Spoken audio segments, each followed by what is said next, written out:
The placebo effect.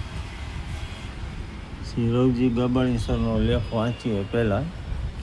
વર્ષો પહેલાં જ્યારે રેસિડેન્ટલ સ્કૂલમાં ટીચર હતો ત્યારે વિદ્યાર્થીઓને ખ્યાલ હોસ્ટેલના કે સોશલને માથાનો દુખાવો રહે છે, એ છોકરી ગોળીઓ રાખે. એટલે રાત્રે 10 વાગે એક વિદ્યાર્થી આવ્યા કે સર, અને અર્જુનને માથું ખૂબ દુખે છે, ગોળી આપો.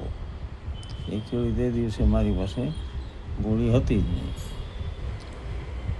મેં એમને બેસાડ્યા, રસોડામાં ગયો અને ગોળ લઈ ગોળને ગોળી બનાવી દીધી મોટી. અને મેં કીધું કે આ નવી છે અને વિધિને 5 મિનિટ્સ માથું ઉતરી જશે, એકદમ શાંતિ થઈ જાય, ગળી જવાની છે. ઉપરથી મીઠી લાગશે, અંદર કડવાશ હોય, પણ વર્ણન કર્યું સરસ. ગોળી અને મારી સામે દેવડાવી અને 10 મિનિટ કીધું અહીં બેસો. એ આડ્યો વાતો કહી. 10 મિનિટ પછી મેં પૂછ્યું, કેમ લાગે સર? સાહેબ ઉતરી ગઈ, સરસ થઈ ગઈ, બહુ સારી દવા. મારા માટે કે આવી લેતા આવીએ, ક્યારેક રખાય એ ચોક્કસ.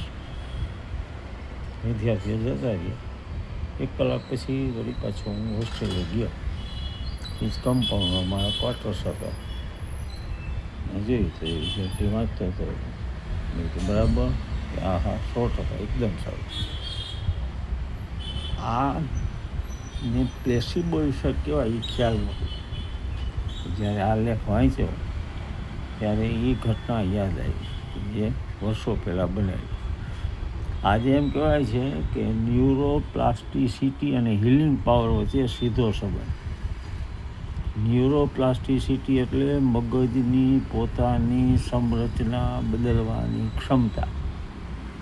આપણું મગજ આપણો સૌથી મોટો મિત્ર અને ડૉક્ટર બની શકે છે જો આપણે તેનું યોગ્ય રીતે પ્રોગ્રામિંગ કરી શકીએ. પ્લેસિબો ઇફેક્ટ એ એકદમ મનોવૈજ્ઞાનિક અને શારીરિક ઘટના.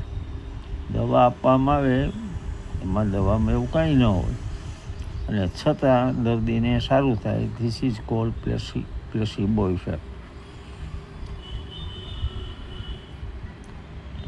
નકલી દવા કે કોઈ પણ દવા આપવામાં પણ સાથે એ એક પ્લેસિબો ઇફેક્ટ હોય કે આ દવાથી મને સારું થશે, તો તરત જ થાય છે. એક ઉદાહરણ આપતા કહે છે કે કોફીનો પહેલો ઘૂંટ ભરી અને તાજગી અનુભવ. હકીકતમાં તો કોફીમાં રહેલું કેફીન લોહીમાં ભળતા 20 મિનિટ થાય, પણ આપણને તરત તાજગી થાય છે એની સુગંધ માત્રથી. મગજ એલર્ટ થઈ જાય. This is called placebo effect. જો આપણે સતત એવું માનીએ કે હું સ્વસ્થ થઈ રહ્યો છું, તો મગજ શરીરની રોગ પ્રતિકારક શક્તિને તે મુજબ કાર્ય કરવા આદેશ આપે છે. જેમ પ્લેસિબો પોઝિટિવ છે, તેમ નોસેબો નેગેટિવ છે. જો તમે કોઈ દવાની આડઅસર વિશે વાંચી લો અને પછી તે દવા લો, તો ખરેખર તેની આડઅસર ન હોવા છતાં પણ તમે પોતાને બીમાર અનુભવી શકશો. આજકાલ ગૂગલ પર બીમારીઓ સર્ચ કરવાથી થતી ચિંતા નોસેબો ઇફેક્ટનું મોટું કારણ. સામાન્ય રીતે પ્લેસિબોમાં દર્દીને દવા આપતી વખતે અંધારામાં રાખવામાં આવે, પણ હાર્વર્ડના પ્રોફેસર ટેડ કાપચુકે એક પ્રયોગ કર્યો. એમાં દર્દીઓને કહેવામાં જ આવ્યું કે આ ગોળીઓ તમને નકલી છે અને આની અંદર કાંઈ એવું નથી કે જે તમારું દર્દ મટે, અને છતાંય મગજને શાંતિ આપી આ દવાએ. મતલબ કે આપણી અંદર સાજા થવાની ક્ષમતા આપે છે.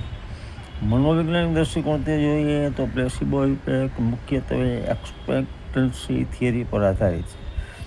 જ્યારે આપણે દવા લઈએ ત્યારે આપણું મન પહેલેથી પરિણામની ધારણા કરી લે કે આ દવા મને સાજો કરી દેશે, રાહત આપશે. આ પ્લેસિબો ઇફેક્ટ.